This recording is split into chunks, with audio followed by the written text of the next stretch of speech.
Welcome to our continuing series, Quotations to Inspire and Uplift, Part 12. Here are some of the most beautiful and beloved quotes from Sri Aurobindo and the Mother that have sustained and inspired me all my life. It is my prayer that they will enter your heart and soul, bringing peace, calm, joy, and a deep sense of gratitude. The quotations are not arranged in any specific order, simply as I remember them and copy them from my files. For more information on specific topics, one can refer to our website, motherandSriAurobindo.in, or our YouTube site, Richard Eggenberger, where our series Questions and Answers for a World in Crisis takes up individual topics in greater depth. Many have already been uploaded, and many more will be uploaded in the coming months.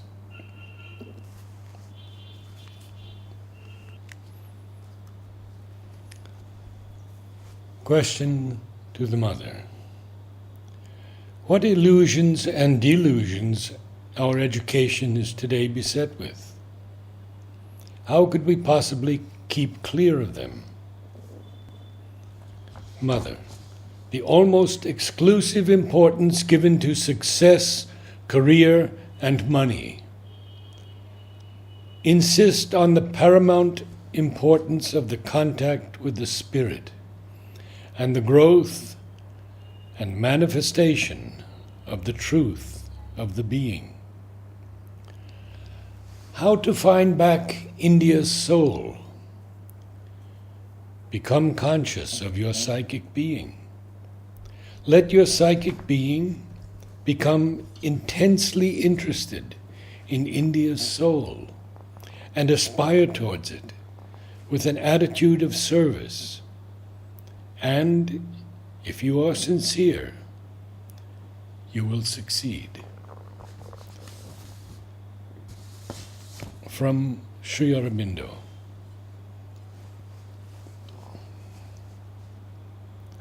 I have been asked to send on this occasion of the 15th August a message to the West. But what I have to say might be delivered equally as a message to the East. It has been customary to dwell on the division and difference between these two sections of the human family, and even oppose them to each other. But for myself, I would rather be disposed to dwell on oneness and unity than on division and difference. East and West have the same human nature, a common human destiny, the same aspiration after a greater perfection, the same seeking after something higher than itself, something towards which inwardly and even outwardly we move. There has been a tendency in some minds to dwell on the spirituality or mysticism of the East and the materialism of the West. But the West has had no less than the East its spiritual seekings, and, though not in such profusion, its saints and sages and mystics.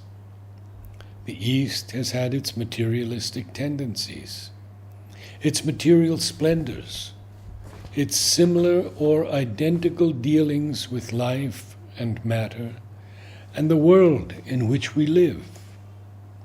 East and West have always met and mixed more or less closely.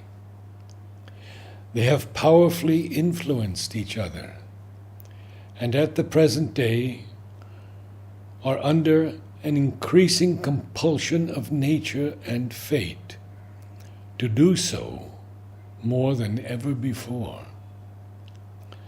There is a common hope, a common destiny, both spiritual and material, for which both are needed as co-workers.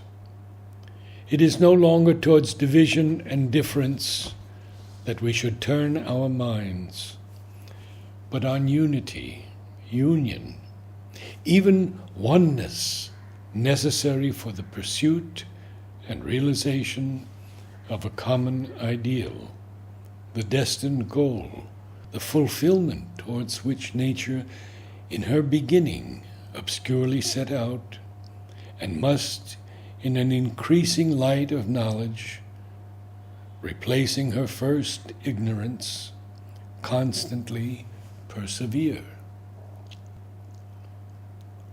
The ascent of the human soul to the Supreme Spirit is that soul's highest aim and necessity, for that is the supreme reality.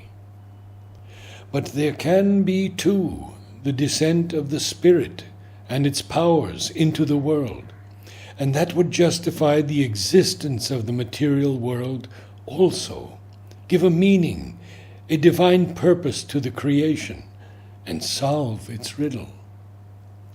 East and West could be reconciled in the pursuit of the highest and largest ideal.